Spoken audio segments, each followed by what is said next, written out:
I'm back on Lake Elmo Drive where another child was hit just a few weeks ago.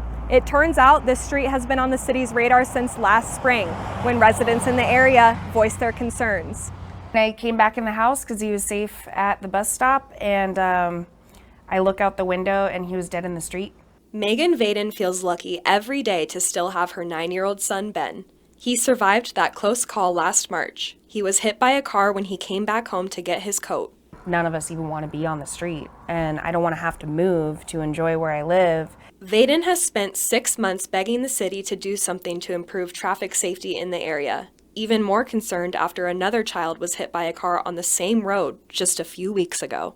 It turns out the city is in the process of making some major changes along Lake Elmo. The Safe Routes to School plan, that's usually updated every 5 years, and that was just recently like hot off the press, so it's kind of it's like final draft.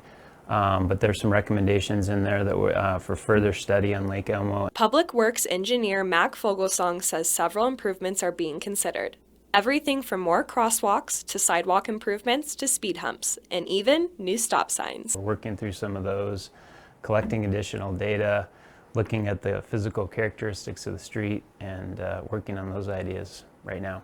We take a data-driven approach, and Lake Elmo is a long corridor. Some, like Vaden, are pushing for lower speed limits. But Fogelsong says preliminary data shows an average speed of 34 to 36 miles per hour north of Wicks Lane, which is not high enough to warrant a lower speed. In the short term, School District 2 has also made some changes on Lake Elmo Drive.